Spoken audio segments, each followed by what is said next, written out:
Israel, America और Iran के दरमियान जंग का दौर लगातार जारी है और इस बीच आपको बता दें कि जंग का दायरा लगातार बढ़ता जा रहा है। इस बीच वार पलटवार का दौर जारी है। जितनी ताकत के साथ इजराइल और अमेरिका तेहरान को टारगेट कर रहे हैं, उससे कहीं ज्यादा ताकत से ईरान अब तल अवीव को निशाना बना रहा है। इस बीच कई बड़े वाकये इस वक्त हुए हैं और इस बीच आपको बताते चलें कि हमलों की एक पूरी सीरीज एक तरह से चल रही है। आपको बताते चलें कि बड़ी खबर इस वक्त दुबई, मनामा और रियाद से है, जहां पर ईरान ने कई बड़े हमले किए हैं। मिडिल ईस्ट में पूरे मशरिक़ वस्ता में इस वक्त सायरन बजते हुए नजर आ रहे हैं। सायरन की आवाज सुनाई दे रही है, जहां पर दुबई, मनामा और रियाद पर ईरान ने हमले किए हैं। ईरान ने बड़ा बयान इस बीच दिया है कि ईरान सरेंडर नहीं करेगा। आपको याद होगा कि अमेरिका के सदर डोनाल्ड ट्रंप ने बयान दिया था कि अमेरिका सरेंडर, ईरान सरेंडर कर दे और ईरान को एक तरह से हम बख्श देंगे। लेकिन इस बीच ईरान के लीडरशिप की तरफ से यह बड़ा बयान आया है। ईरान ने कहा है कि ईरान सरेंडर नहीं करेगा। और इस बीच आपको बता दें कि ईरान ने आगे यह भी कहा है कि या तो ये जंग हम जीतेंगे या हम शहीद हो जाएंगे। यह दरअसल बड़ा और बेबाक बयान ईरान की तरफ से आया है। ईरान ने कहा है कि या तो इस जंग में हम शहीद हो जाएंगे या फिर इस जंग में हम फतेह हासिल करेंगे। और इस बीच आपको बता दें कि इजराइल की मिसाइल फैक्ट्रियों पर भी ईरान ने बड़ा हमला किया है और यह शायद पहली बार है जब इजराइल के अंदर इजराइल की जो मिसाइल फैक्ट्रियां हैं, जो असलहे के गोदाम हैं, उन्हें ईरान ने निशाना बनाया है। और इस हमले के बाद इजराइल को बहुत बड़ा झटका लगा है। अभी तक की जो मोसाद या फिर आईडीएफ के जो हेडक्वार्टर थे, उन्हें लगातार निशाना बनाया जा रहा था। लेकिन इस बीच ईरान ने बड़ा दावा किया है कि उसने इजराइल की मिसाइल फैक्ट्रियों पर बड़ा हमला किया है, जिसमें इजराइल को काफी ज्यादा नुकसान उठाना पड़ा है। इस बीच एक और बहुत बड़ी खबर आ रही है। दरअसल ईरान ने अमेरिकी थार्ड को तबाह कर दिया है। जी हां, वो भी एक दो जगह नहीं, 3 जगहों पर अमेरिकी थार्ड को ईरान ने नुकसान पहुंचाया है। आपको बताते चलें कि ईरानी फौज ने अमेरिका के मिसाइल दिफाई निजाम थार्ड को निशाना बनाया है, जिस पर अमेरिका को बहुत ज्यादा नाज था, जिस पर इजराइल को बहुत ज्यादा घमंड था। मुत्तहिदा अरब अमारात, उर्दन और कतर में वाक़े अमेरिकी रडार सिस्टम को निशाना बनाया गया है। सैटेलाइट तस्वीरों में वाज़ेह तौर पर इन तीनों ममालिक में ईरानी हमलों के नतीजे में होने वाली तबाही को दिखाया गया है। अब अमेरिकी हुकूमत के इस बयान का मफहूम वाज़ेह होता जा रहा है कि ईरान जंग खींचने वाली है, यानी ईरान की जंग अभी कुछ दिन और चल सकती है। क्योंकि जब यह जंग शुरू हुई थी, उस वक्त डोनाल्ड ट्रंप ने कहा था कि सिर्फ 1 हफ्ते या 10 दिन तक यह जंग चलेगी। लेकिन आप देख लीजिए कि 1 हफ्ता गुजर चुका है, लेकिन इजराइल और अमेरिका अभी तक ईरान को पूरी तरह से इस जंग में भेद नहीं पाए हैं। बल्कि जितनी ताकत के साथ इजराइल और अमेरिका की तरफ से ईरान पर हमले हो रहे हैं, उससे कहीं मजबूती और ताकत के साथ हमला ईरान की तरफ से लगातार इजराइल पर किया जा रहा है। पूरे इजराइल में दरअसल हाहाकार मची हुई है। पूरे इजराइल में अफरा तफरी का माहौल है। लोग डरे हुए हैं। बहुत से खानदान और फैमिलियां तो ऐसी हैं जो जेर जमीन एक तरह से पनाह लिए हुए हैं। लगातार पूरे मशरिक़ वस्ता की बात करें या सिर्फ इजराइल की बात करें, लगातार पूरे इजराइल में जो सायरन है वो बज रहा है। सायरन की आवाज यहां पर रुक नहीं रही है। काफी ज्यादा तबाही देखने को मिल रही है, क्योंकि लगातार ईरान की तरफ से ईरान के जो रॉकेट हैं, जो मिसाइल हैं, जो ड्रोन है, उनके जरिए से हमला किया जा रहा है। इस बीच इजराइल ने यह भी दावा किया है कि क्लस्टर मिसाइल से भी ईरान ने इजराइल को निशाना बनाया है। इस बीच आपको बताते चलें कि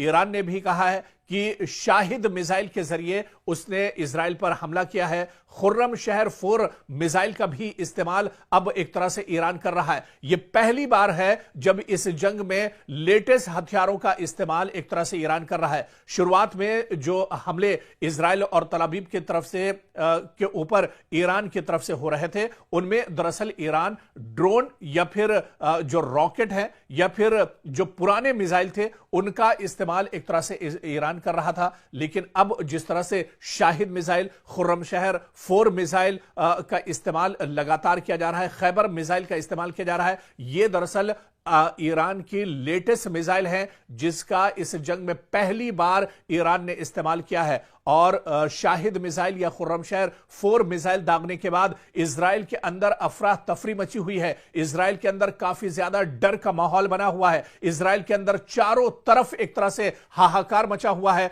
लोग दौड़ते हुए एक तरह से नजर आ रहे हैं, चीखते पुकारते हुए नजर आ रहे हैं, क्योंकि अब जो हमला हो रहा है ईरान की तरफ से, यह हमला पूरी मजबूती के साथ हो रहा है, पूरी सटीक तरीके से यह हमला दरअसल अब ईरान की तरफ से किया जा रहा है। और आपको बताते चले कि इन हमलों के नतीजे में इजराइल के अंदर बड़े पैमाने पर एक तरह से तबाही हो रही है। चारों तरफ मलबा ही मलबा नजर आ रहा है। कई इमारतें एक तरह से जमींबोज हो गई हैं और यहां तक कि जो अंडरग्राउंड टनल्स बनाई गई हैं, जो गुफाएं बनाई गई हैं, जो सेफ रूम दरअसल जेर जमीन बनाए गए हैं, वो सेफ रूम भी या सेफ जोन भी अब एक तरह से महफूज नहीं है, क्योंकि जिस तरह से ईरान की तरफ से बड़े पैमाने पर हमला किया जा रहा है, इन हमलों में जेर जमीन रहने वाले जो लोग हैं उनको भी काफी ज्यादा नुकसान पहुंच रहा है। और इस बीच आपको बताते चलें कि ईरान पूरी मजबूती के साथ लड़ रहा है और ईरान में सिक्योरिटी काउंसिल के सेक्रेटरी अली लारीजानी ने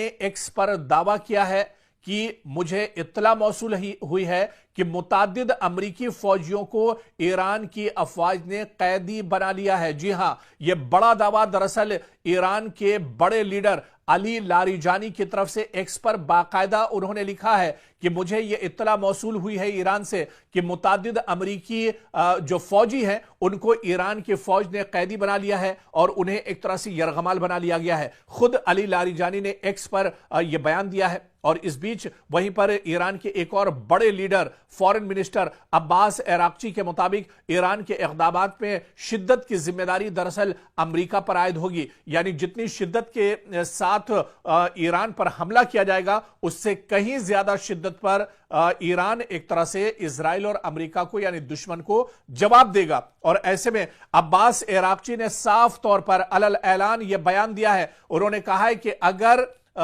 ईरान को और ज्यादा मजीद या सख्त कदम उठाने पर मजबूर किया गया तो उसकी जिम्मेदारी अमेरिका और इजराइल पर एक तरह से आयद होगी। और इस बीच आप देखिए कि पूरे मशरिक़ वुस्ता में हमले रुक नहीं रहे हैं। पड़ोसी ममालिक पर दरअसल लगातार हमले हो रहे हैं, लेकिन ईरान ने एक बात यहां पर साफ कर दी है। ईरान ने कहा है कि पड़ोसी ममालिक पर हम हमले नहीं करेंगे जब तक कि वहां से कोई हमला नहीं किया जाता है। तो ईरान ने यह बात साफ कर दी है, क्योंकि ईरान ने पहले भी यह कहा था कि मशरिक़ वुस्ता में या मिडिल ईस्ट में जहां जहां पर ईरान ने हमला किया है, यह दरअसल जो मशरिक़ वुस्ता के ममालिक हैं, जो अरब ममालिक हैं, उन्हें टारगेट नहीं किया जा रहा है, बल्कि जहां पर अमेरिका की तंसीबात हैं, अमेरिका का साजो सामान है, अमेरिका की सिक्योरिटी फोर्सेस हैं, इजराइल के जो अलायंस फोर्सेस या उसके जो अलायंस ममालिक हैं, उन्हें दरअसल टारगेट किया जा रहा है। और इस बीच ईरान ने यह भी साफ कर दिया है, जब तक मशरिक़ वुस्ता का कोई मुल्क हमला ईरान पर नहीं करेगा तब तक ईरान भी कोई जवाबी कार्रवाई एक तरह से नहीं करेगा। और इस बीच आपको बता दें कि डोवियर एयरफोर्स जो कि अमेरिका में आता है, यहां पर एयरबेस पर सदर डोनाल्ड ट्रंप ने ईरान के साथ कशीदगी में हलाक होने वाले अमेरिकी फौजियों की लाशों का इस्तकबाल किया है। तो अब अमेरिका एक तरह से अपने फौजियों की लाशें भी ढो रहा है। अब आप देखिए कि दुबई में जो अमेरिकी फौजी मारे गए थे, ईरान के हमले में जो अमेरिकी फौजी एक तरह से मार गिराए गए थे, अब उन अमेरिकी फौजियों की लाशें एक तरह से अमेरिका पहुंच चुकी हैं। डोनाल्ड ट्रंप ने बाकायदा एयरबेस पर पहुंचकर इन लाशों का इस्तकबाल किया है और यहां पर अमेरिकी सदर के अहलिया भी उनके साथ मौजूद थी। और अब आप देखिए कि अमेरिका को जानी नुकसान भी इस जंग में बड़े पैमाने पर एक तरह से हो रहा है। डोवियर एयरफोर्स बेस से मौसूल होने वाली तस्वीर में सदर डोनाल्ड ट्रंप को अमेरिकी परचम में लपटे ताबूतों को फौजी तैयारे से उतारते हुए फौजियों को सलाम पेश करते हुए देखा जा सकता है। तो अब अमेरिका अपने फौजियों की लाशें एक तरह से ढो रहा है। हालांकि इसकी उम्मीद अमेरिका को बिल्कुल नहीं थी और अमेरिका यह मानकर चल रहा था कि हम जैसे ही जंग शुरू करेंगे ईरान एक तरह से हथियार डाल देगा, लेकिन ईरान ने यह साफ कहा है कि वो शहीद हो जाएंगे लेकिन दुश्मन को पीठ दिखाकर या हथियार डालकर नहीं भागेंगे। और वहीं मशरिक़ वस्ता से एक और बड़ी खबर, दुबई में मकामी इंतजामिया के मीडिया ऑफिस ने ऐलान किया है कि दुबई के एक रिहायशी की मौत मिसाइल के टुकड़े लगने से हुई है। जी हां, दुबई में एक बार फिर ईरान ने अमरीकी तंसीबात को निशाना बनाया है और मजीद तफसीलात में बताया गया है कि ये इस शख्स की मौत दरअसल उस वक्त हुई जब दुबई के दिफाई निजाम ने दुबई की तरफ बढ़ने वाले एक मिसाइल को फजा में ही तबाह कर दिया। ताहम जमीन पर उसके टुकड़े एक गाड़ी पर गिरे, जिसकी वजह से इस गाड़ी में सवार ड्राइवर हलाक हो गया।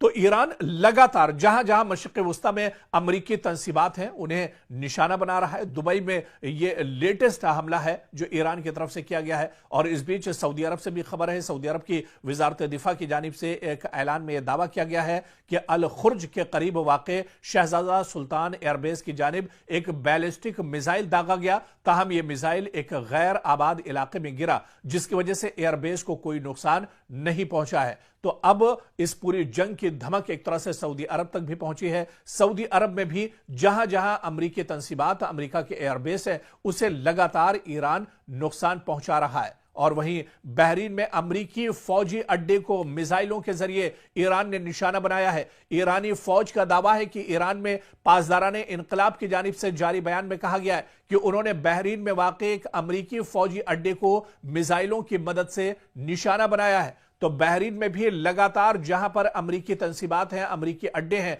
अमरीकी एयरफोर्स या अमरीकी सिक्योरिटी फोर्सेस के जवान बहरीन में जहां जहां पर है, जहां पर अमरीकी अड्डे हैं, अमरीकी ठिकाना है, उन्हें बहरीन में भी ईरान लगातार निशाना बना रहा है। इस बीच पासदाराने इनकलाब के मुताबिक यह हमला उन गैर मुसद्दका इत्तलात के रद्द अमल में किया गया जिनमें कहा गया था कि अमेरिका ने अबनाए हुर्मुज में एक जजीरे पर वाक़े मीठे पानी के प्लांट को निशाना बनाया है। और दूसरी जानिब बहरीन की वजारत दाखिला के मुताबिक मुल्क में हमले के खतरे के पेश नजर सायरन बजाए गए हैं और शहरियों से कहा गया कि वो महफूज मकामात पर मुंतकिल हो जाएं। यानी बहरीन में लगातार खतरा बढ़ता जा रहा है। बहरीन में लगातार अमेरिका के जो अड्डे हैं उन्हें ईरान निशाना बना रहा है। काफी ज्यादा यहां पर हलचल मची हुई है बहरीन के अंदर।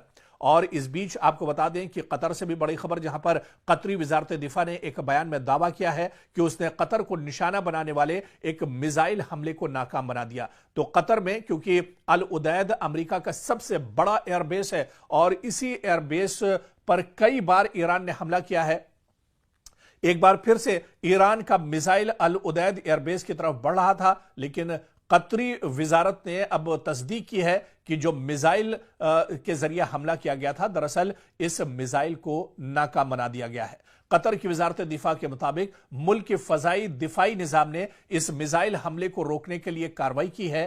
ताहम बयान में यह नहीं बताया गया कि मिसाइल किस मुल्क या फरीक की जानिब से दागे गए थे, लेकिन जिस तरह से पूरी कशीदगी ईरान के साथ चल रही है, ईरान पूरे मशरिक़ वस्ता में अमरीकी तंसीबात को निशाना बना रहा है और जो इत्तेहादी हैं इसराइल के, उन्हें ईरान निशाना बना रहा है। ऐसे में यह कहा जा सकता है कि यह हमला ईरान की तरफ से दरअसल किया गया होगा।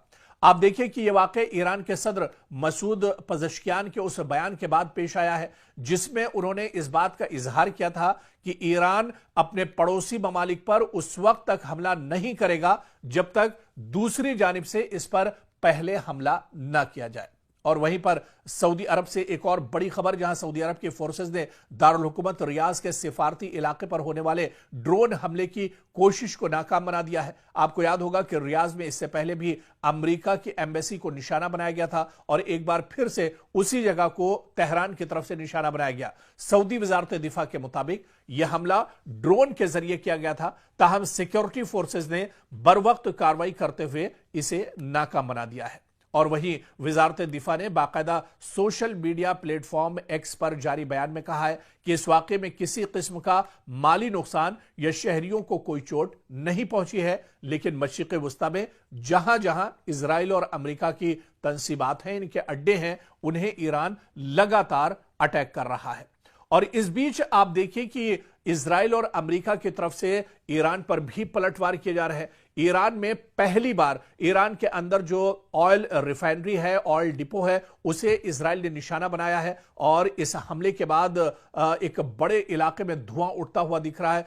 एक बड़े इलाके में भयानक आग चारों तरफ एक तरह से दिख रही है और यह शायद पहली बार है जब इजराइल या अमेरिका की तरफ से ईरान के अंदर ऑयल रिफाइनरी को नुकसान पहुंचाया गया है, क्योंकि ये इस वजह से भी जो एक्सपर्ट और माहिरीन बताते हैं कि ऑयल रिफाइनरी पर हमला करना मतलब अमेरिका और इजराइल का अपने पांव पर ही कुल्हाड़ी मारना है, क्योंकि जब से अबनाए हुर्मुज को एक तरह से ईरान ने बंद किया है उसके बाद दुनिया में पेट्रोलियम और गैस की किल्लत एक तरह से महसूस की जा रही है। तो कहीं ना कहीं ये जो कदम है वो अमेरिका और इजराइल के खिलाफ एक तरह से देखा जा रहा है। और इस बीच कुवैत से भी बड़ी खबर आई है, जहां पर कुवैत ने उसके public institution for social security पर हमले की बात कबूली है और उसने कहा है कि इस सोशल सिक्योरिटी जो इंस्टीट्यूशन है इस पर भी हमला किया गया है। बयान के मुताबिक इस हमले के नतीजे में इदारे की मरकजी इमारत को काफी ज्यादा नुकसान पहुंचा है और यह बयान ऐसे वक्त में सामने आया है जब कुवैत की वजारत दिफा ने कहा है कि वो फजाई हमलों की एक लहर का मुकाबला कर रही है। यानी कुवैत पर लगातार ईरान की तरफ से ड्रोन मिसाइल से हमले हो रहे हैं, रॉकेट दागे जा रहे हैं, लेकिन कुवैत का यह कहना है कि वो फजाई हमलों को रोक रहा है, डिफेंस सिस्टम के जरिए इस हमले को रोका जा रहा है।